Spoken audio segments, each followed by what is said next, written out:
Try methods సంబంధించినటువంటి రెండవ video.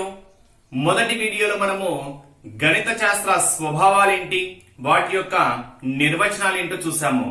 మరి ఈ వీడియోలో గణిత శాస్త్రానికి సంబంధించినటువంటి శాస్త్రవేత్తలు ఎవరు, వారి యొక్క ప్రాముఖ్యత ఏంటి, వారి యొక్క గ్రంథాలేంటి, వారి యొక్క బిరుదులు ఏంటి అనేది ఈ వీడియోలో డిస్కస్ చేద్దాము. Most important topic. మరి ఒక్కసారి యూక్లిడ్ అనేటువంటి శాస్త్రవేత్తను బేస్ చేసుకొని చెప్తే, గణిత శాస్త్రానికి సంబంధించినటువంటి యూక్లిడ్ అనే ఒక శాస్త్రవేత్తను బేస్ చేసుకొని చెప్తే, తన యొక్క మెయిన్ ఇంపార్టెంట్ థింగ్స్ ఏంటంటే, యూక్లిడ్ ని మనము ఫాదర్ ఆఫ్ జామెట్రీ అంటాం. మోస్ట్ ఇంపార్టెంట్ బిట్ అమ్మా. ఈ క్రింది వారిలో ఫాదర్ ఆఫ్ జామెట్రీగా పేరు పొందిన వారు, ఫాదర్ ఆఫ్ జామెట్రీగా పేరు పొందిన వారు, జామెట్రీ పితామహుడు అంటాం. ఎవరు అంటే Euclid. That is first important bit. Second important bit ఏంటంటే, గణిత శాస్త్రానికి చెందినటువంటి యూక్లిడ్ ఏ దేశానికి చెందినవారు, ఏ దేశానికి చెందినవారు అంటే గ్రీకు దేశానికి చెందినవారు. ఏ దేశానికమ్మా? గ్రీకు దేశానికి చెందినవారు. నెక్స్ట్ థర్డ్ ఇంపార్టెంట్ బిట్ ఏంటంటే, గణిత శాస్త్రజ్ఞులైనటువంటి యూక్లిడ్ ఏ గ్రంథాన్ని రచించారు, ఏ గ్రంథముతో యూక్లిడ్ ప్రసిద్ధి చెందారు అంటే ఎలిమెంట్స్. ఏ గ్రంథం అమ్మా? Elements. Next fourth important bit ఏంటంటే, గణిత శాస్త్రజ్ఞులైనటువంటి యూక్లిడ్ రాసినటువంటి ఎలిమెంట్స్ అనే గ్రంథంలో మొత్తం ఎన్ని భాగాలు ఉన్నాయి, మొత్తం ఎన్ని భాగాలు అంటే 13 భాగాలు ఉన్నాయి. వాటి గురించి డీటెయిల్ ఎక్స్ప్లెనేషన్ చూద్దాం. యూక్లిడ్ గురించి 4 ఇంపార్టెంట్ బిట్స్ ఏంటమ్మా? Who is father of geometry? Euclid. Euclid రాసినటువంటి గ్రంథం ఏంటి? The elements. ది ఎలిమెంట్స్ అనే గ్రంథంలో ఎన్ని భాగాలు ఉన్నాయి? 13 భాగాలు ఉన్నాయి. యూక్లిడ్ ఏ దేశానికి చెందినవారు? గ్రీకు దేశానికి చెందినవారు. ఓకేనా? ఒక్కసారి మీరు ఆ పాయింట్స్ అబ్జర్వ్ చేస్తే, Euclid father of geometry, Euclid Greek దేశానికి చెందినవారు. ఎప్పుడు జన్మించాడు? క్రీస్తు పూర్వము 325. ఎలిమెంట్స్ అనే గ్రంథాన్ని రాశాడు. గ్రంథంలో ఎన్ని భాగాలు ఉన్నాయి? 13 భాగాలు ఉన్నాయి. మరి ఆ 13 భాగాలలో ఏ ఏ అంశాల గురించి చర్చించాడు? తను రాసినటువంటి ఎలిమెంట్స్ అనే గ్రంథంలో 13 భాగాలు ఉన్నాయి అన్నాం. మరి ఆ 13 భాగాలలో ఏ భాగంలో దేని గురించి ఎక్స్ప్లెనేషన్ ఇచ్చాడు, దేని గురించి విషయాలు చెప్పాడు అంటే, మొదటి భాగంలో నిర్వచనాలు, స్వీకృతాలు మొదలైన జామితికి సంబంధించినటువంటి ప్రాథమిక సర్వ సమానత్వాలు, సమాంతర చతుర్భుజాలకు సంబంధించినటువంటి విషయాలను మొదటి భాగంలో చర్చించాడమ్మా. మొదటి భాగంలో ఏం చెప్పాడు? నిర్వచనాలు చెప్పాడు, స్వీకృతాలు చెప్పాడు, జామితికి సంబంధించినటువంటి సర్వ సమానత్వాలు చెప్పాడు, సమాంతర చతుర్భుజాలకు సంబంధించినటువంటి కొన్ని విషయాలను మొదటి భాగంలో చర్చించాడు. మరి రెండవ భాగంలో ఏం చెప్పాడు అంటే, వైశాల్యాల గురించి, బీజగణిత సంబంధ విషయాల గురించి రెండవ భాగంలో చెప్పాడు. వైశాల్యాల గురించి, బీజగణితానికి సంబంధించినటువంటి కొన్ని విషయాల గురించి ఎన్నో భాగంలో చర్చించాడు అంటే రెండవ భాగంలో చర్చించాడు. మరి మూడవ భాగంలో వృత్తాలు, చాపాలు, అంతర్లిఖిత కోణాలు, చాపాలు, వృత్తాలు మొదలైనటువంటి వాటి గురించి ఎన్నో భాగంలో చర్చించాడు అంటే మూడో భాగంలో చెప్పాడు. మరి నాలుగవ భాగంలో ఏం చెప్పాడు అంటే, అంతర్లిఖిత, పరిలిఖిత క్రమ బహుభుజుల గురించి చెప్పాడమ్మా. ఓకేనా? నాలుగవ భాగంలో దేని గురించి చెప్పాడు? క్రమ బహుభుజుల గురించి నాలుగవ భాగంలో చెప్పడం జరిగింది. మరి ఐదవ భాగంలో అనుపాతం గురించి, ఆరవ భాగంలో స్వరూప త్రిభుజాల గురించి చెప్పడం జరిగింది. ఐదవ భాగంలో అనుపాతము ప్రపోర్షనల్ బేస్ చేసుకొని, ఆరో భాగంలో స్వరూప త్రిభుజాలు సిమిలర్ ట్రయాంగిల్స్ బేస్ చేసుకొని చెప్పడం జరిగింది. నెక్స్ట్ 7, 8, 9 భాగాలలో ప్రాచీన సంఖ్యా సిద్ధాంతాలు, జ్యామితీయ భావనలతో కూడినటువంటి అంకగణిత వివరాల గురించి చర్చించడము జరిగినది. ఏ భాగాలలో? 7, 8, 9. మరి 10వ భాగంలో కర్ణీయ సంఖ్యల గురించి చెప్పాడు. చివరి 3 భాగాలు 11, 12, 13 భాగాలలో త్రిపరిమాణ జ్యామితికి చెందినటువంటి విషయాల గురించి చివరి 3 భాగాలలో చర్చించడం జరిగినది. అంటే మెయిన్ మీరు గుర్తుపెట్టుకోవాల్సింది ఏంటి? యూక్లిడ్ అంటే మీకు ఏం గుర్తు రావాలి? Father of geometry. తన యొక్క గ్రంథం ఏంటి? ఎలిమెంట్స్. ఏ దేశానికి చెందినవాడు? గ్రీకు. ఎన్ని భాగాలుగా విభజించాడు తన గ్రంథాన్ని? 13 భాగాలుగా విభజించాడు. భాస్కరాచార్యం బేస్ చేసుకొని చెప్తే ఇతను 12వ శతాబ్దానికి చెందినవాడు. భాస్కరాచార్య ఎన్నవ శతాబ్దానికి చెందినవారమ్మా? 12వ శతాబ్దానికి చెందినవారు. మరి తన గురించి మనం ముఖ్యంగా చెప్పుకోవాల్సింది ఏంటి అంటే ఒక గ్రంథం గురించి చెప్పుకోవాలి. లాస్ట్ సారి ఒకసారి డిఎస్సిలో అడగడం జరిగిందమ్మా. ఏంటి అంటే ఈ క్రింది వానిలో భాస్కరాచార్య రచించినటువంటి గ్రంథం ఏంటి అని అడిగారు. భాస్కరాచార్య ఏ గ్రంథము ద్వారా ప్రసిద్ధి చెందారు అని అడిగారు ఒకసారి డిఎస్సిలో. ఏ గ్రంథము అంటే సిద్ధాంత శిరోమణి. గుర్తుపెట్టుకోవాలమ్మా, సిద్ధాంత శిరోమణి అనే గ్రంథాన్ని రాసినటువంటి గణిత శాస్త్రజ్ఞులు ఎవరు అంటే భాస్కరాచార్య. ఎలిమెంట్స్ అనే గ్రంథాన్ని రాసింది ఎవరు? యూక్లిడ్. ఓకేనా? ఇక్కడ సిద్ధాంత శిరోమణి అనే గ్రంథాన్ని రచించిన వారు ఎవరు అంటే భాస్కరాచార్య. మోస్ట్ ఇంపార్టెంట్ బిట్, ఎక్కువగా డిఎస్సిలో టచ్ చేసేటువంటి బిట్స్ అమ్మా. ఏ శతాబ్దానికి చెందినవారు? 12వ శతాబ్దానికి చెందినవారు భాస్కరాచార్య. ఏ గ్రంథాన్ని రాశారు అంటే సిద్ధాంత శిరోమణి అనే గ్రంథాన్ని రాశారు. ఈ సిద్ధాంత శిరోమణి అనే గ్రంథంలో 2 ముఖ్యమైనటువంటి అధ్యాయాల గురించి చర్చించాడు. 2 ముఖ్యమైనటువంటి అధ్యాయాల గురించి చర్చించాడు. ఆ 2 ముఖ్యమైనటువంటి అధ్యాయాలు ఏంటి అంటే లీలావతి, బీజగణిత. ఏ 2 అధ్యాయాల గురించి ముఖ్యంగా చర్చించారు? లీలావతి, బీజగణిత. మరి లీలావతి అనేటువంటి అధ్యాయంలో దేని గురించి చెప్పాడు? బీజగణిత అనే అధ్యాయంలో దేని గురించి చర్చించారు అంటే లీలావతి అనే అధ్యాయంలో ముఖ్యంగా పూర్ణ సంఖ్యల గురించి చెప్పారు, భిన్నాల గురించి, వడ్డీల గురించి, శ్రేణులకు సంబంధించినటువంటి అంకగణితం గురించి, క్షేత్ర గణితము, నిష్పత్తి, ప్రస్థానాలు. ఓకేనా? ప్రస్థానాలు పర్మిటేషన్స్ అంటాం. ఓకేనా? అంటే లీలావతి అనేటువంటి సిద్ధాంత శిరోమణి అనే గ్రంథంలో లీలావతి అనేటువంటి అధ్యాయంలో ముఖ్యంగా వేటి గురించి చర్చించడం జరిగినది అంటే పూర్ణ సంఖ్యలు, భిన్నాలు, వడ్డీ, శ్రేణులకు సంబంధించినటువంటి అంకగణితము, క్షేత్ర గణితము, నిష్పత్తి, ప్రస్థానాలకు సంబంధించినటువంటి విషయాలను చర్చించడము జరిగినది. మరి ఈ బీజగణితం అనే అధ్యాయంలో దేని గురించి చర్చించారు అంటే ధన రుణ సంఖ్యల గురించి చర్చించండమ్మా. పాజిటివ్ నెంబర్స్, నెగటివ్ నెంబర్స్, ధన రుణ సంఖ్యల గురించి చర్చించడము జరిగినది. ఓకేనా? గణితంలో ఒక ధనరాశి వర్గము ధనరాశి అవుతుంది. ఏదైనా ఒక ధనరాశి తీసుకున్నాం అనుకోండి, ఫర్ ఎగ్జాంపుల్ 3, దీని యొక్క వర్గం ఏమవుతుంది? 3 స్క్వేర్ 9, దట్ ఈస్ ధనరాశి అవుతుంది. ఒక రుణరాశి వర్గం కూడా ధనరాశే. రుణరాశి అంటే -2 హోల్ స్క్వేర్ ఏమవుతుందమ్మా? 4 అవుతుంది. అంటే ధనరాశి యొక్క వర్గము ధనరాశి, రుణరాశి వర్గం కూడా ధనరాశే. కాబట్టి వర్గమూలం పరంగా చెప్తే అంటే √9 ఏం చెప్పొచ్చు అంటే ఇక్కడ -3r + 3 అని చెప్తున్నారమ్మా. ఓకేనా? అంటే అర్థం ఏంటంటే వర్గమూలం యొక్క ధన రుణ రాశుల్లో వర్గమూలము ధన రుణ రాశుల్లో ఏదైనా కావచ్చు అని వివరించాడు. ఓకేనా? అంటే ఒక ధనరాశి తీసుకుంటే దాని యొక్క వర్గం ధనరాశి, ఒక రుణరాశి తీసుకుంటే దాని యొక్క వర్గం రుణరాశి అయినప్పుడు వర్గమూలం పరంగా ధన రుణ రాశుల్లో ఏదైనా కావచ్చు అని ఈ బీజగణిత అధ్యాయంలో వివరించాడు. నెక్స్ట్ తన యొక్క బిరుదు ఏంటి అంటే ఫాదర్ ఆఫ్ ఇండియన్ నెంబర్స్. ఇక్కడ ఫాదర్ ఆఫ్ నెంబర్స్ గా మనము రామానుజన్ కూడా చెప్తామమ్మా. ఫాదర్ ఆఫ్ నెంబర్స్ గా రామానుజన్ కూడా చెప్తాము. ఫాదర్ ఆఫ్ నెంబర్స్ గా మనం పైథాగరస్ ని కూడా చెప్తూ ఉంటాం. ఓకేనా? పైథాగరస్ ఆప్షన్స్ ని బేస్ చేసుకోనమ్మా. Father of numbers Pythagoras, father of numbers India పరంగా రామానుజన్ చెప్పొచ్చు, ఫాదర్ ఆఫ్ ఇండియన్ నెంబర్స్ గా మనం ఏం చెప్పొచ్చు అంటే భాస్కరాచార్యని కూడా చెప్పవచ్చు.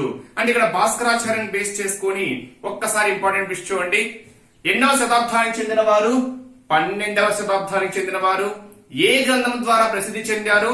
సిద్ధాంత శిరోమణి అనేటువంటి గ్రంథం ద్వారా ప్రసిద్ధి చెందారు. Most important. ఆ గ్రంథంలో ముఖ్యమైనటువంటి 2 అధ్యాయాలు ఏంటి? లీలావతి, బీజగణిత. మరి బీజగణితంలో దేని గురించి చర్చించాడు? ధన రుణ సంఖ్యల గురించి చర్చించాడు. తన యొక్క బిరుదు ఏంటి? Father of Indian numbers. Srinivasa Ramanujan. మరి మనం ఈ శ్రీనివాస రామానుజన్ గురించి మనం బేస్ చేసుకొని చెప్తే అతి తక్కువ కాలంలో జీవించినప్పటికీ గణిత శాస్త్రంపై ఎన్నో పరిశోధనలు చేసి ప్రసిద్ధి చెందిన వారిలో ఒకరిగా మనం ఎవరిని చెప్పుకోవచ్చు అంటే శ్రీనివాస రామానుజన్ గా చెప్పుకోవచ్చు. మరి శ్రీనివాస రామానుజన్ గురించి మనం కొన్ని ముఖ్యమైనటువంటి పాయింట్స్ మనం కొన్ని అబ్జర్వ్ చేస్తే, శ్రీనివాస రామానుజన్ ఎన్నవ శతాబ్దానికి చెందినవారు అంటే 20వ శతాబ్దానికి చెందినవారు. శ్రీనివాస రామానుజన్ ఎన్నవ శతాబ్దానికి చెందినవారమ్మా? 20వ శతాబ్దానికి చెందినవారు. మోస్ట్ ఇంపార్టెంట్ బిట్ ఏంటంటే ఈ క్రింది వానిలో రామానుజన్ సంఖ్య ఎక్కువగా అడిగినటువంటి బిట్ అమ్మా. ఈ క్రింది వాటిలో రామానుజన్ సంఖ్య 1729 మనము రామానుజన్ సంఖ్యగా చెప్పవచ్చు. దాన్ని ఎలా ఈజీగా గుర్తుపెట్టుకోవాలో ఎక్స్ప్లెనేషన్ లో చెప్తా. ఓకేనా? నెక్స్ట్ ఇంకొక ఇంపార్టెంట్ బిట్ ఏంటంటే తన పుట్టినరోజు. ఓకేనా? డిసెంబర్ 22. ఆ 22 కి ఒక స్పెషల్ డే ఉందమ్మా. నేషనల్ మ్యాథమెటిక్స్ డే అంటాం. ఓకేనా? రామానుజన్ యొక్క పుట్టినరోజు డిసెంబర్ 22ను మనము నేషనల్ మ్యాథమెటిక్స్ డే గా సెలబ్రేట్ చేసుకుంటాము. మ్యాథమెటిక్స్ డే ఎప్పుడమ్మా? డిసెంబర్ 22. అది ఎవరి బేస్ చేసుకొని చేసుకుంటాము అంటే ఎవరి జ్ఞాపకంగా మనము మ్యాథమెటిక్స్ డే ని సెలబ్రేట్ చేసుకుంటాము అంటే శ్రీనివాస రామానుజన్. మరి ఒక్కసారి డీటెయిల్ ఎక్స్ప్లెనేషన్ చూస్తే శ్రీనివాస రామానుజన్ యొక్క కాల పరిమితి 1887 నుండి 1980. శ్రీనివాస రామానుజన్ 20వ శతాబ్దానికి చెందినటువంటి గణిత శాస్త్రజ్ఞుల్లో ప్రముఖుడు. 20వ శతాబ్దపు గణిత శాస్త్రజ్ఞుల్లో ప్రసిద్ధి చెందిన వారు. క్రీస్తు శకము 1887లో డిసెంబర్ 22న జన్మించాడమ్మా. డిసెంబర్ 22, 1887లో జన్మించాడు. ఈ డిసెంబర్ 22 యొక్క ప్రాముఖ్యత ఏంటి? డిసెంబర్ 22 యొక్క ప్రాముఖ్యత ఏంటి అంటే national mathematics day. National mathematical day. అది ఎవరిని బేస్ చేసుకొని, ఏ గణిత శాస్త్రజ్ఞుడిని బేస్ చేసుకొని సెలబ్రేట్ చేసుకుంటాము అంటే రామానుజన్. నెక్స్ట్ శుద్ధ గణిత శాస్త్రజ్ఞుల్లో ప్రసిద్ధి చెందిన వారిలో ఒకరు ఎవరు అంటే రామానుజన్. శుద్ధ గణిత శాస్త్రజ్ఞులలో ప్రసిద్ధి చెందినటువంటి వారిలో ఒక శాస్త్రజ్ఞుని పరంగా మనం ఎవరిని చెప్పుకోవచ్చు అంటే రామానుజన్ గురించి చెప్పుకోవచ్చు. నెక్స్ట్ ఇతని పరిశోధనలు మెయిన్ గా దేని మీద ఉన్నాయి అంటే గణిత పరిశోధన విషయాలన్నీ రామానుజన్ కు సంబంధించినటువంటి గణిత పరిశోధన విషయాలన్నీ ఎక్కువగా సంఖ్యావాదానికి చెందినవమ్మా. ముఖ్యముగా సంఖ్యావాదానికి చెందినటువంటి విషయాలు అన్ని ఏ గణిత శాస్త్రజ్ఞునికి ముఖ్యంగా చెప్పవచ్చు అంటే రామానుజన్ కు సంబంధించినవని మనం ముఖ్యంగా చెప్పవచ్చు. నెక్స్ట్ తను కొన్ని పరిశోధనలు చేశాడమ్మా. రామానుజన్ కొన్ని పరిశోధనలు చేశాడు. ఆ పరిశోధనలో మనం ముఖ్యంగా magic squares, continued fractions, prime numbers, ప్రధాన సంఖ్యలు, ఎలిప్టిక్ ఇంటిగ్రల్స్ ముఖ్యమైన పరిశోధనలు. నెక్స్ట్ గోల్డ్ బాగ్ కంజంక్షన్ యొక్క వివరణ రామానుజన్ కనుగొన్నది. ఏంటమ్మా ఆ వివరణ చూడండి. గోల్డ్ బాగ్ కంజంక్షన్ అంటే ఈ గోల్డ్ బాగ్ కంజంక్షన్ యొక్క ముఖ్య ఇంపార్టెన్స్ ఏంటి అంటే 2 కన్నా పెద్దదైనటువంటి ఏ సరి సంఖ్య తీసుకున్నా, 2 కన్నా పెద్దదైనటువంటి ఏ సరి సంఖ్య తీసుకున్నా ఆ సరి సంఖ్యను 2 ప్రధాన సంఖ్యల మొత్తంగా రాయవచ్చు అని చెప్పాడమ్మా. రెండు ప్రధాన సంఖ్యల మొత్తంగా రాయవచ్చు అని దీంట్లో వివరణ ఇచ్చాడు. అది కూడా ఎవరు కనుగొన్నదమ్మా? రామానుజన్ కనుగొన్నది. నెక్స్ట్ రామానుజన్ సంఖ్య అని మనం ఏ సంఖ్యను చెప్తాము? 1729. ఈజీగా గుర్తుపెట్టుకునేటువంటిది 1. ఓకేనా? 72. 7 + 2 ఎంతమ్మా? 9. 172. 7 + 2 ఎంతమ్మా? 9. అంటే ఇక్కడ 1 ఫస్ట్ లో ఉంటుంది, 9 చివరిలో ఉంటుంది. మనకు ఉండేటువంటి డిజిట్స్ అబ్జర్వ్ చేస్తే 0 to 9 కదా. మనం 1 2 3 4 అంటాం సింగిల్ డిజిట్ పరంగా. సింగిల్ డిజిట్ పరంగా స్మాలెస్ట్ నెంబర్ 1 గా చెప్పవచ్చు, గ్రేటెస్ట్ నెంబర్ గా 9 చెప్పవచ్చు. సింగిల్ డిజిట్ పరంగా ఆ సింగిల్ డిజిట్ పరంగా 1, గ్రేటర్ నెంబర్ పరంగా గ్రేటర్ డిజిట్ పరంగా 9. 1 9 మధ్యలో ఏంటమ్మా? 7 2. 7 + 2 ఎంత? 9 గా చెప్పుకోవచ్చు. Next fellow of the Royal Society, కొన్ని గౌరవాలు కూడా పొందాడబ్బా. Fellow of the Royal Society, fellow of Trinity College గౌరవం కూడా రామానుజన్ కి దక్కినది. తన యొక్క బిరుదు పరంగా చెప్తే ఫాదర్ ఆఫ్ నెంబర్స్ లో తను బాగా ప్రసిద్ధి చెందినవారు. నెక్స్ట్ మోస్ట్ 3 ఇంపార్టెంట్ పాయింట్స్ చూడండి. రామానుజన్ గురించి కొన్ని ముఖ్యమైనటువంటి పాయింట్స్. ఎన్నవ శతాబ్దానికి చెందినటువంటి శాస్త్రవేత్తల్లో ప్రసిద్ధులు అంటే 20వ శతాబ్దానికి చెందినటువంటి శాస్త్రజ్ఞుల్లో ప్రసిద్ధులు ఎవరు? రామానుజన్. రామానుజన్ సంఖ్య ఏంటి? 1729. రామానుజన్ యొక్క బిరుదు ఏంటి? Father of numbers. నెంబర్స్ పరంగా చాలా ప్రసిద్ధి చెందినవారు. తన యొక్క పుట్టినరోజు డిసెంబర్ 22. ఆ రోజును మనం ఏ రోజుగా సెలబ్రేట్ చేసుకుంటున్నాము? National mathematics day. Most important పరంగా మరో శాస్త్రవేత్త గురించి మనం ఎక్స్ప్లెనేషన్ ఇచ్చుకుంటే ఆర్యభట్ట. మరి ఈ ఆర్యభట్టలో మనకి ముఖ్యంగా 2 ఇంపార్టెంట్ బిట్స్ చెప్పొచ్చమ్మా. ఆర్యభట్ట ఏ గ్రంథము ద్వారా ప్రసిద్ధి చెందారు? ఆర్యభట్ట ఏ గ్రంథము ద్వారా ప్రసిద్ధి చెందారు అంటే ఆర్యభట్టీయ అనే గ్రంథం ద్వారా ప్రసిద్ధి చెందారు. Most important bit. ఇంకొక ఇంపార్టెంట్ బిట్ ఏంటంటే పై విలువ 3.1416 గా మొదటిసారి మనకు అందించిన వారు కూడా ఎవరు అంటే ఆర్యభట్ట. ఓకేనా? ఒక్కసారి డీటెయిల్ ఎక్స్ప్లెనేషన్ చూస్తే ఆర్యభట్ట యొక్క కాలము 475, క్రీస్తు శకము 475 నుంచి 555 మధ్య కాలం చెందిన వారు. ఆర్యభట్టీయ అనే గ్రంథము ద్వారా ప్రసిద్ధికెక్కారు. క్వశ్చన్ ఎలా అడుగుతారంటే ఈ క్రింది వానిలో ఆర్యభట్ట ఏ గ్రంథము ద్వారా ప్రసిద్ధి చెందారు? ఆర్యభట్టీయ లేదా ఆర్యభట్టీయం అంటాం. అక్కడ తన పేరులోనే గ్రంథం పేరుంది కాబట్టి ఈజీగా గుర్తుపెట్టుకోవచ్చమ్మా. నెక్స్ట్ పై విలువ మిక్స్డ్ ఫ్రాక్షన్ పరంగా 3177/125, దట్ ఈస్ 3.1416 గా మనకు అందించిన వారు ఎవరు అంటే ఆర్యభట్ట.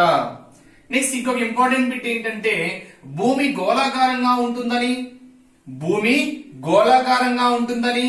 అది సూర్యుని చుట్టూ తిరుగుతుందని తెలిపిన వారు ఎవరు అంటే ఆర్యభట్ట. భూమి గోళాకారంగా ఉంటుందని అది సూర్యుని చుట్టూ తిరుగుతుందని తెలిపిన వారు ఎవరు అంటే ఆర్యభట్ట. నెక్స్ట్ ఈ ఆర్యభట్ట రచించినటువంటి ఆర్యభట్టీయ అనే గ్రంథంలో 4 పాదాల గురించి వివరించడం జరిగినదమ్మా. 4 పాదాల గురించి వివరించడం జరిగినది. మరి ఆ 4 పాదాలు ఏంటంటే గీతికా పాదం, గణిత పాదం, కాలక్రియా పాదం, గోళ పాదం. మరి గణిత పాదంలో మొత్తము 33 శ్లోకాల ద్వారా వివరించడం జరిగినది. కాలక్రియా పాదం 25 శ్లోకాల ద్వారా వివరించడం జరిగినది. గోళ పాదం 50 శ్లోకాల ద్వారా వివరించడము జరిగినది. మరి పోయినసారి డిఎస్సి లో అంతకుముందు అంటే లాస్ట్ ఇయర్ కాదమ్మా, అంతకుముందు డిఎస్సి లో ఏమడిగాడంటే క్వశ్చన్ ఆర్యభట్ట వృత్త పరిధి వృత్త వ్యాసార్థానికి గల నిష్పత్తి 3.1415 అని, ఇది ఉజ్జాయింపు విలువని మొదటిసారి ప్రకటించిన వారు ఎవరు అంటే ఆర్యభట్ట. అంటే పై విలువ సుమారుగా ఉజ్జాయింపు విలువ మనకి 3.1416 గా ఉంటుందని మొదటిసారి మనకు అందించినటువంటి శాస్త్రవేత్త ఎవరు అంటే Aryabhatta. Most important bit. Pythagoras. ఈ పైథాగరస్ అనే శాస్త్రవేత్త పైథాగరస్ సిద్ధాంతము ద్వారా ప్రసిద్ధి చెందారమ్మా. మరి పైథాగరస్ సిద్ధాంతం ఏం చెప్తుంది మనకి? ఏదైనా ఒక లంబకోణం తీసుకుంటే ఆ లంబకోణంలో కర్ణం యొక్క వర్గము మిగిలిన రెండు భుజాల వర్గాల మొత్తానికి సమానము అని చెప్తున్నాం. అంటే ఫర్ ఎగ్జాంపుల్ ఒక లంబకోణ త్రిభుజం తీసుకున్నాము అనుకోండి, ఇది లంబకోణ త్రిభుజము. ఈ లంబకోణ త్రిభుజంలో కర్ణం యొక్క వర్గము మిగిలిన రెండు భుజాల వర్గాల మొత్తానికి సమానము అంటున్నాం. ఫర్ ఎగ్జాంపుల్ దీన్ని సి అనుకున్నాము అనుకోండి, దీన్ని ఏ అనుకుంటున్నా, దీన్ని బి అనుకుంటున్నా. అప్పుడు పైథాగరస్ సిద్ధాంతం ప్రకారం మనం ఏం చెప్పొచ్చు, ఇక్కడ కర్ణము C square is equal to మిగిలిన రెండు భుజాల మొత్తానికి సమానము. That means A square plus B square అంటాం. అంటే కర్ణము స్క్వేర్ ఇస్ ఈక్వల్ టు భుజము స్క్వేర్ ప్లస్ భుజము స్క్వేర్. ఎగ్జాంపుల్ గా మనము 3, 4, 5 గా తీసుకోవచ్చు. 3, 4, 5 గ్రేటర్ నెంబర్ 5 కాబట్టి ఆ కర్ణము 5 అవుతుంది. కర్ణం అనేది మిగిలిన రెండు భుజాల కన్నా పెద్దగా ఉంటుంది. ఓకేనా, మిగిలింది 3, 4 అనుకుంటే 5 square 25 is equal to 3 square 9 plus 4 square 16 16 plus 9 25. అంటే ఈ 3, 4, 5 ని మనం ఏమంటాము అంటే పైథాగరియన్ త్రికాలు అంటాం. పైథాగరస్ త్రికాలు అంటే కర్ణం యొక్క వర్గము మిగిలిన రెండు భుజాల వర్గానికి సమానమైతే, వర్గాల మొత్తానికి సమానమైతే వాటిని మనము పైథాగరస్ సిద్ధాంతం ప్రకారంగా చెప్పవచ్చు. అంటే 3, 4, 5 దేనికి ఎగ్జాంపుల్ అమ్మా, పైథాగరస్ త్రికాలు అంటాం. అంటే ఒక్కోసారి ఎగ్జామ్ ఎలా అడుగుతున్నాడు అంటే ఈ క్రింది వాటిలో పైథాగరస్ త్రికము కానిదేంటి లేదా పైథాగరస్ త్రికం ఏంటి అంటాడు. అంటే గ్రేటర్ వాల్యూ ఏదైతే ఉంటుందో దాని యొక్క వర్గము మిగిలిన రెండు సంఖ్యల యొక్క వర్గాల మొత్తానికి సమానమైతే వాటిని పైథాగరస్ త్రికాలు అంటాం. సమానం కాలేదు అనుకోండి వాటిని పైథాగరస్ త్రికాలు కాదు అంటాం. అంటే పైథాగరస్ సిద్ధాంతం ఏం చెప్తుంది, ఒక లంబకోణ త్రిభుజంలో కర్ణం యొక్క వర్గము మిగిలిన రెండు భుజాల వర్గాల మొత్తానికి సమానము అని చెప్తుంది. ఓకేనా, నెక్స్ట్ ఇంకా కొన్ని ఇంపార్టెంట్ బిట్స్ చూడండి. పైథాగరస్ సిద్ధాంతంపై ఫిలోలాస్ ఒక పుస్తకాన్ని కూడా రాశాడమ్మా. ఓకేనా, క్వశ్చన్ ఎలా అడుగుతాడంటే పైథాగరస్ సిద్ధాంతంపై ఎవరు పుస్తకాన్ని రాశారు అంటే ఫిలోలాస్. నెక్స్ట్ 1 నుండి 2n+1 వరకు గల బేసి సంఖ్యల మొత్తము ఎప్పుడు ఒక ఖచ్చిత వర్గం అవుతుంది అని తెలిపిన వారు కూడా ఎవరు అంటే పైథాగరస్.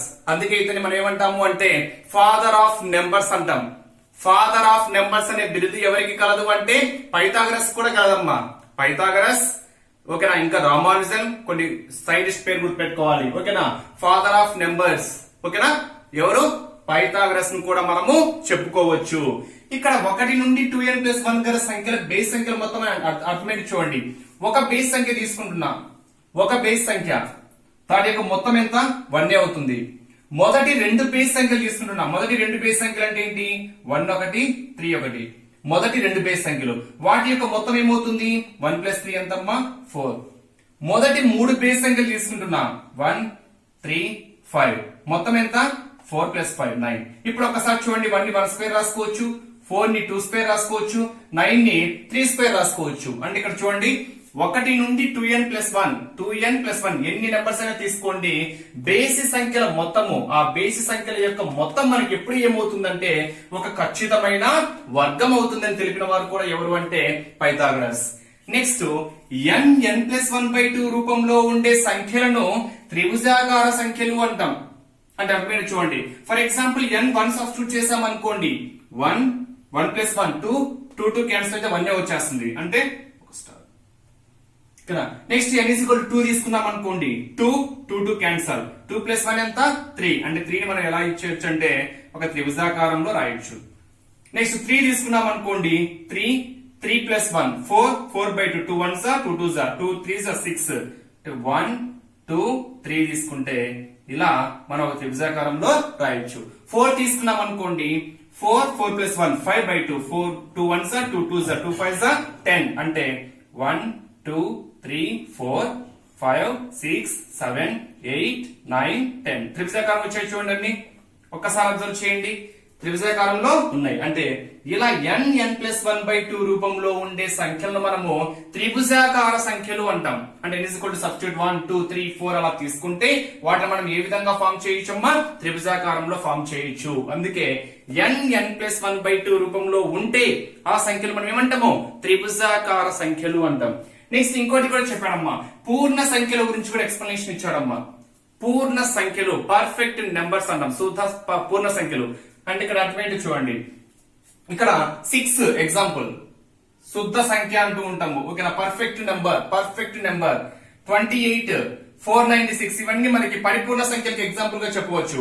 అంటే ఇది పరిపూర్ణ సంఖ్యను ఎలా చెప్పగలుగుతున్నావు అంటే 6 యొక్క కారణాంకాలు తీసుకున్నాము అనుకోండి. ఫ్యాక్టర్స్ 6 యొక్క కారణాంకాలు ఏంటి? 1 6 6, 2 3 6, 3 2 6, 6 1 6. ఈ 6 యొక్క కారణాంకాల్లో అదే సంఖ్య కాకుండా మిగిలిన కారణాంకాల యొక్క మొత్తము 3 + 2 5, 5 + 1 6. అంటే మిగిలిన కారణాంకాల మొత్తము అదే సంఖ్య అవుతే అలాంటి సంఖ్యను మనం ఏమంటాము అంటే అమ్మా పరిపూర్ణ సంఖ్య అంటాము. అంటే ఇది కూడా ఎవరు తెలియజేశారు అంటే అమ్మా పైథాగరస్ తెలియజేశాడు.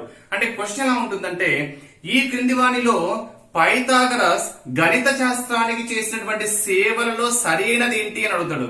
సరైనది పరిపూర్ణ సంఖ్యల గురించి తెలియజేశాడు.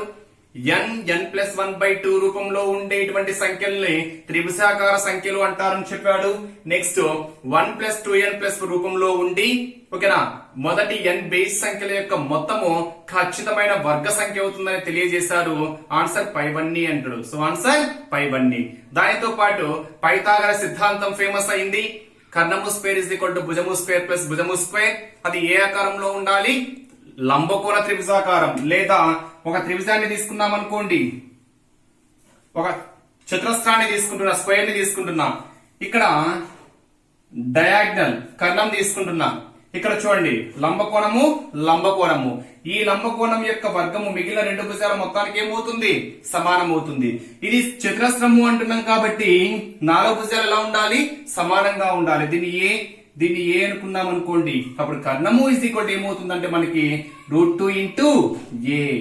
అంటే ఒక చతురస్రంలో కర్ణం అనేది √2 ఆ చతురస్ర భుజానికి సమానం అవుతుంది అని కూడా ఎవరు చెప్పారంటే మా పైథాగరస్ తెలియజేశాడు.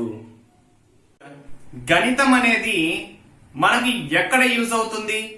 ఆ గణితాన్ని మనము ఎక్కడెక్కడ ఉపయోగించుకుంటాము అంటే అంతర్గత సహసంబంధాన్ని కలిగి ఉంటుంది, బాహ్య సహసంబంధాన్ని కలిగి ఉంటుంది. మరి ఇక్కడ అంతర్గత సహసంబంధాన్ని కలిగి ఉండడము అంటే అర్థం ఏంటంటే ఒక కాన్సెప్ట్ అనేది ఇంకొక కాన్సెప్ట్ పై ఆధారపడి ఉంటుంది. అంటే ఒకదానిపై ఇంకొకటి ఆధారపడి ఉంటే అలాంటి వాటిని మనము అంతర్గత సహసంబంధము అంటాం. అంటే గణితంలోని వివిధ శాఖలైనటువంటి అంకగణితం కావచ్చు, బీజగణితము, రేఖాగణితము, త్రికోణమితి, ఇవన్నీ ఒకదానిపై ఒకటి ఆధారపడి ఉంటాయి. నెక్స్ట్ బాహ్య సహసంబంధాన్ని కూడా గణితం ఆధారపడి ఉంటుంది.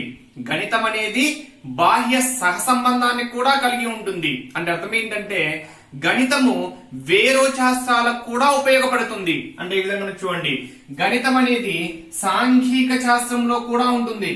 అంటే సాంఘిక శాస్త్రంలో గణితం యొక్క పాత్ర ఏ విధంగా ఉంటుంది అంటే అక్షాంశాలు, రేఖాంశాలు, భూమధ్య రేఖ, భూభ్రమణం, పరిభ్రమణం, వీటిల్లో కూడా గణితం యొక్క పాత్ర ఎంతో ఉంటుంది.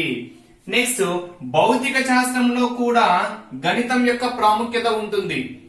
మరి భౌతిక శాస్త్రంలో గణితం యొక్క ప్రాముఖ్యత ఏ విధంగా ఉంటుంది అంటే భౌతిక శాస్త్రంలో వచ్చేటువంటి సూత్రాలలో, ఫార్ములాస్లలో మనకు గణితం యొక్క పాత్ర ఎంతో ఉంటుంది. అంటే భౌతిక శాస్త్రంలో ఫార్ములాస్ ని డెవలప్ చేయాలి అంటే అక్కడ ఖచ్చితంగా గణితం యొక్క పాత్ర అనేది ఉంటుంది. నెక్స్ట్ రసాయన శాస్త్రంలో కూడా గణితం యొక్క పాత్ర ఉంటుందమ్మా. అంటే మూలకాల పరిమాణు సంఖ్య కావచ్చు, పీరియాడిక్ టేబుల్లో కావచ్చు, రసాయన శాస్త్రంలో ఉపయోగించేటువంటి సమీకరణాల పరంగా కావచ్చు, గణితం యొక్క పాత్ర అనేది అక్కడ కూడా ఉంటుంది. నెక్స్ట్ జీవశాస్త్రంలో కూడా గణిత పాత్ర ఉంటుంది. జీవశాస్త్రంలో కూడా గణిత పాత్ర ఏ విధంగా ఉంటుంది అంటే అవయవాల సంఖ్య, కండరాల సంఖ్య, బరువు, ఎత్తు, వీటిలో మనకు గణితం అనేది ఎంతో ఉపయోగపడుతుంది. నెక్స్ట్ కళలు పరంగా కూడా గణితం ఉపయోగపడుతుంది. అంటే ఏ విధంగా అంటే సంగీతంలో ఉండేటువంటి స్వరాలు, తాళము, రాగాలు, వీటిలో కూడా గణితం యొక్క పాత్ర ఎంతగానో ఉపయోగపడుతుంది. నెక్స్ట్ వ్యాయామాలలో కూడా గణిత పాత్ర ఉంటుంది.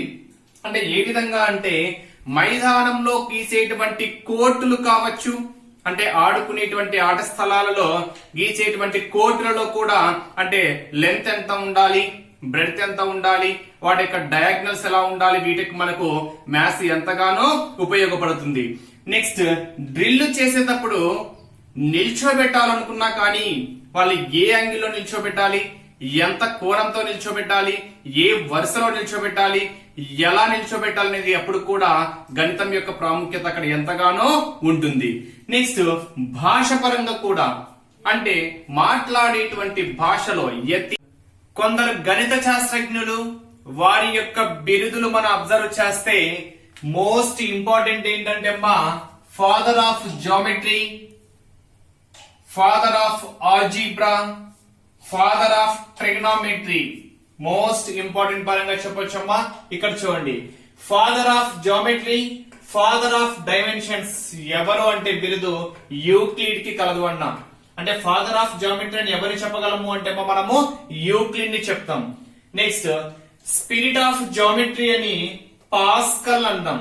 స్పిరిట్ ఆఫ్ జియోమెట్రీ అయితేనేమో పాస్కల్, ఫాదర్ ఆఫ్ జియోమెట్రీ అయితేనేమో యూక్లిడ్ అంటాం. Father of numbers Ramanujan, father of algebra or father of equations అని మనం ఎవరిని అంటాము అంటే Diophantus. Most important డయాఫాంటన్.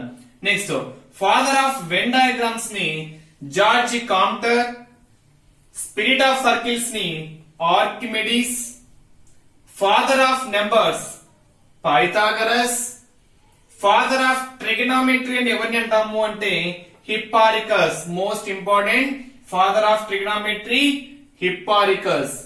Father of maths methods అని ఎవరిని అంటాము అంటే రెనే డెకార్టే ని మనము ఫాదర్ ఆఫ్ మ్యాథ్స్ మెథడ్స్ గా చెప్పవచ్చు. ఇప్పుడు చెప్పేదాని పరంగా ఒక బిట్ టచ్ చేస్తున్నాడమ్మా. గణితం అనేది భారతీయుల పరంగా ఏ విధంగా యూజ్ అయింది, ఈజిప్టియన్లు, నెక్స్ట్ గ్రీకులు, నెక్స్ట్ అరబ్బులు, వీటి పరంగా గణితం యొక్క భావన, గణితం యొక్క ఇంపార్టెన్స్ ఏ విధంగా ఉందనేది ఒక్కసారి చూద్దాం. ఫస్ట్ ఈజిప్షియన్లు. ఈజిప్షియన్ దేశంలో గణిత అభివృద్ధి అనేది ఏ విధంగా మనకు ముఖ్యంగా తెలిసినది అంటే అహింస్ రాసిన, ఎవరు రాసినమ్మా అహింస్ రాసిన ఈజిప్షియన్ పాపిరన్ అనే గ్రంథము ద్వారా తెలిసిందమ్మా. ఈజిప్షియన్ పాపిరస్ అనే గ్రంథాన్ని ఎవరు రాశారు అంటే అహింస్ రాశాడు. అహింస్ ఏ దేశానికి చెందిన వారు అంటే ఈజిప్షియన్ దేశానికి చెందిన వారు. అహింస్ ఏ శాఖ ద్వారా అభివృద్ధి చెందిన వారు అంటే గణితము ద్వారా. నెక్స్ట్ ఒక రచన ద్వారా కూడా అభివృద్ధి చెందిందమ్మా. తెలిసింది మనకి ఈజిప్షియన్ యొక్క గణిత అభివృద్ధి ఏంటంటే హెరిడిటిస్ అనేటువంటి రచన వల్ల కూడా మనకి ఈజిప్షియన్ల గణిత అభివృద్ధి అనేది మనకు తెలిసింది. ఏ రచన? హెరిడిటిస్. ఏ గ్రంథము? Egyptian papyrus. ఈజిప్షియస్ పాపిరస్ అనే గ్రంథాన్ని ఎవరు రాసించారు? అహింస్. అహింస్ ఏ దేశానికి చెందిన వారు? ఈజిప్షియన్. అహింస్ దేని ద్వారా అభివృద్ధి చెందాడు? గణిత అభివృద్ధి, గణితానికి సంబంధించిన వారు. నెక్స్ట్ ఇంకోటి ఇంపార్టెంట్ బిట్ చెప్పాలంటే ఈజిప్షియన్లు తెలియని అజ్ఞాత రాశిని, అంటే తెలియని దానిని వాళ్ళు ఏమని పిలుస్తారు అంటే హౌ లేదా హీప్ అని ద్వారా పిలుస్తారమ్మా. హౌ లేదా హీప్ అని పిలుస్తారు. దేనిని? తెలియని అజ్ఞాత రాశిని. అంటే క్వశ్చన్ ఏ విధంగా అడుగుతారంటే ఈజిప్షియన్లు తెలియని అజ్ఞాతి రాశిని ఏమని పిలిచారు?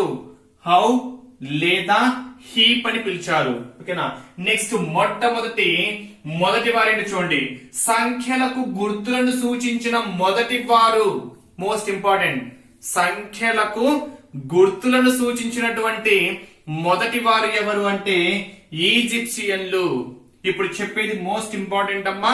ఈజిప్షియన్ల సంఖ్య ఎలా ఉంటుందో చూడండి, వాటి యొక్క మీనింగ్స్ ఏ విధంగా వాళ్ళు చెప్పారో చూడండి. 1 కర్ర లేదా కొయ్య అంటే అర్థం ఏంటంటే కర్ర లేదా కొయ్య ఈజిప్షియన్ల ప్రకారము ఏ సంఖ్యను సూచిస్తుంది అంటాడు. ఆప్షన్ లో 1, 10, 100, 1000. సంఖ్య 1 అనేది కర్ర కొయ్య. నెక్స్ట్ తిరగబడినటువంటి యు, ఇది తిరగబడినటువంటి యు అనేది ఈజిప్షియన్ల ప్రకారము ఏ సంఖ్యను సూచిస్తుంది అంటే 10 ను సూచిస్తుంది. నెక్స్ట్ ఎటకారం కోడ్ అనేది ఈజిప్షియన్ల ప్రకారం ఏ సంఖ్యను సూచిస్తుంది అంటే 100 ను సూచిస్తుంది. ఆట బొమ్మ కోడ్ అనేది ఈజిప్షియన్ల ప్రకారం ఏ సంఖ్యను సూచిస్తుంది అంటే 1000 ను సూచిస్తుంది. ఏ సంఖ్యనమ్మా? 1000. నెక్స్ట్ చూపుడు వేలు మోస్ట్ ఇంపార్టెంట్ అమ్మా. ఈజిప్షియన్ల ప్రకారము చూపుడు వేలు ఏ సంఖ్యను సూచిస్తుంది అంటే 10,000. బరాబర్ పక్షి 1 lakh. గోడకు అతుక్కుంటుంది ఆశ్చర్యపోయిన మనిషి, ఆశ్చర్యపోయినటువంటి మనిషి 10 lakh. ఓకేనా? 1, 10, 100, 1000, 10,000, lakh, 10 lakhs. ఓకేనమ్మా. నెక్స్ట్ సమాధి కోడు ఈజిప్షియన్ల ప్రకారము ఈ క్రింది వాటిలో సమాధి కోడ్ ఏంటి అంటే లైన్ వేసి పక్కన ఇలా ఉంటుంది. ఈ సింబల్ దేని చూపిస్తుందమ్మా? సమాధి కోడ్. మోస్ట్ ఇంపార్టెంట్ ఏంటంటే 1 lakh అమ్మా.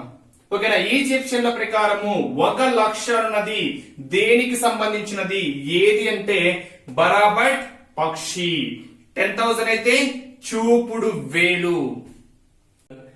గ్రీకులు, మరి గ్రీకుల గురించి మనము మెయిన్ గా చెప్పాలి అంటే రేఖాగణితం గురించి చెప్పొచ్చమ్మా. ఈజిప్షియన్లతో వర్తక వ్యాపారాలు చేస్తూ, ఈజిప్ట్ వారితో వర్తక వ్యాపారాలు చేస్తూ రేఖాగణిత అధ్యయనాన్ని ప్రారంభించిన వారు ఎవరు అంటే గ్రీకులు. ఎవరమ్మా?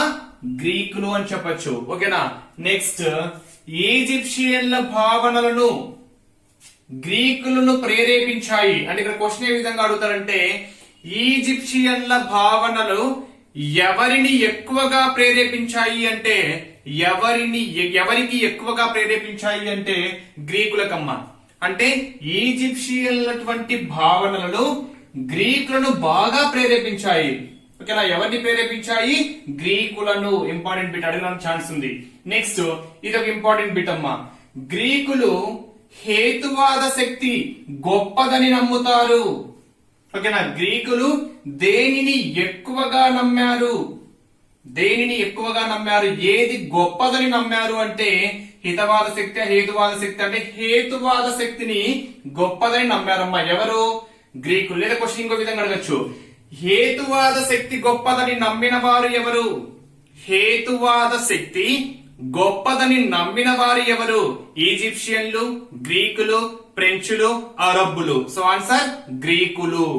నెక్స్ట్ వీరు గ్రీకు దేశంలో రేఖాగణిత అధ్యయనాన్ని ప్రవేశపెట్టారు. రేఖాగణిత అధ్యయనాన్ని ప్రవేశపెట్టిన వారు ఎవరు? గ్రీకులు. నెక్స్ట్ మోస్ట్ ఇంపార్టెంట్, గ్రీకులు జ్యామితికి సంబంధించినటువంటి 6 సిద్ధాంతాలను కనిపెట్టారమ్మా. గ్రీకులు జ్యామితికి సంబంధించినటువంటి 6 సిద్ధాంతాలను కనిపెట్టారు. ఏంటి 6 సిద్ధాంతాలు చూడండి. 2 సరళ రేఖలు ఖండించుకుంటే ఏర్పడే శీర్షాభిముఖ కోణాలు సమానము అని చెప్పారు. అంటే అర్థమేంటి చూడండి. 2 సరళ రేఖలను ఖండించుకున్నాయి. 2 సరళ రేఖలు ఖండించుకుంటే ఏర్పడే శీర్షాభిముఖ కోణాలు opposite angles, vertically opposite angles are equal అంటాం. ఈ 2 సరళ రేఖలు ఎప్పుడైతే ఖండించుకుంటాయో శీర్షాభిముఖ కోణాలు అంటే θ1, θ2, θ3, θ4 అనుకుంటే శీర్షాభిముఖ కోణాలు అంటే ఇవమ్మా θ1, θ2, θ1, θ2 ఈక్వల్ అని చెప్పారు. నెక్స్ట్ θ3, θ4, θ3, θ4 అంటే ఇక్కడ కాన్సెప్ట్ ఏంటంటే 2 సరళ రేఖలు ఖండించుకున్నప్పుడు ఏర్పడే శీర్షాభిముఖ కోణాలు ఏంటమ్మా? సమాన శీర్షాభిముఖ కోణాలు ఇక్కడ ఏంటంటే చూడండి. θ1, θ3 సారీ θ1, θ2 శీర్షాభిముఖ కోణాలు, θ3 θ4 శీర్షాభిముఖ కోణాలు అవి రెండు ఎలా ఉంటాయంట సమానంగా ఉంటాయని చెప్తాం. ఓకేనా, ఇదే ఇంకో విధంగా చెప్పొచ్చమ్మా, మనకు కాన్సెప్ట్ కూడా ఉంది. రెండు parallel lines it's cuts transversal. ఓకేనా, అప్పుడు ఈ శీర్షాభిముఖ కోణాలు కూడా ఎలా ఉంటాయమ్మా సమానంగా ఉంటాయి. అంటే రెండు సరళ రేఖలు ఖండించుకున్నప్పుడు ఏర్పడేటువంటి శీర్షాభిముఖ కోణాలు ఎలా ఉంటాయంటే సమానంగా ఉంటాయి. నెక్స్ట్ సెకండ్ ఏం చెప్పారంటే సమద్విబాహు త్రిభుజంలో భూమి యొక్క కోణాలు సమానము. సమద్విబాహు త్రిభుజము అంటే ఏవైనా రెండు భుజాలు సమానము. ఈ రెండు భుజాలు సమానం అనుకోండి. ఓకేనా, రెండు భుజాలు సమానమైతే రెండు కోణాలు కూడా సమానము. దీనికి ఎదురుగా ఉండేటువంటి కోణం ఇది, దీనికి ఎదురుగా ఉండేటువంటి కోణం ఇది. అంటే భూమి యొక్క కోణాలు రెండు ఎలా ఉంటాయంటే అమ్మా సమానంగా ఉంటాయి. ఇది 50 ఉంది అంటే ఇది కూడా 50 ఉంటుంది, అప్పుడు ఇది 80 ఉంటుంది. ఓకేనా, అంటే ఇక్కడ కాన్సెప్ట్ ఏంటి, సమద్విబాహు త్రిభుజంలో భూమి యొక్క కోణాలు సమానము. సమద్విబాహు త్రిభుజం అంటే ఏంటి, ఒక త్రిభుజంలోని ఏవైనా రెండు భుజాలు సమానమైతే అటువంటి త్రిభుజాన్ని సమద్విబాహు త్రిభుజం అంటాం. రెండు భుజాలు సమానమైతే రెండు కోణాలు కూడా సమానము. ఆ రెండు కోణాలు ఏంటి అంటే భూమి యొక్క కోణాలు అని చెప్పారమ్మా ఎవరు, గ్రీకులు. నెక్స్ట్ మూడవది ఏంటంటే ఒక వృత్తాన్ని దాని వ్యాసము సమద్విఖండన చేస్తుంది. ఓకేనా, ఇది ఒక వృత్తం అనుకున్నాం అనుకోండి, ద్వి అంటే రెండు భాగాలుగా విభజిస్తుంది. ఏంటంట వ్యాసము. ఓకేనా, వ్యాసం అంటే ఇదమ్మా, ఇది వృత్త కేంద్రం అనుకుంటే ఈ వృత్త కేంద్రాన్ని టచ్ చేస్తుంటూ ఆ వృత్తాన్ని టచ్ చేస్తే ప్రతిదీ మనకి ఏమవుతుందంటే వ్యాసం అవుతుంది. ఓకేనా, అంటే సమద్విఖండం చేస్తుంది. ఇక్కడ ఎంత ఉంటుంది, ఇక్కడ కూడా అంతే ఉంటుంది. వృత్త కేంద్రాన్ని టచ్ చేస్తూ గీయాలమ్మా, ఇది వ్యాసము. అంటే వ్యాసం అనేది ఏమవుతుంది అంట సమద్విఖండం చేస్తుంది. ద్వి అంటే రెండుగా సమానంగా విభజిస్తుంది అంటున్నాం. అర్ధవృత్తంలోని కోణం లంబ కోణము అని చెప్తున్నాము.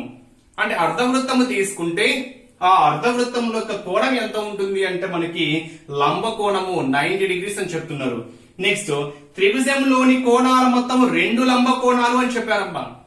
ఓకేనా, త్రిభుజంలోని ఇది ఒక త్రిభుజం అనుకున్నాం అనుకోండి.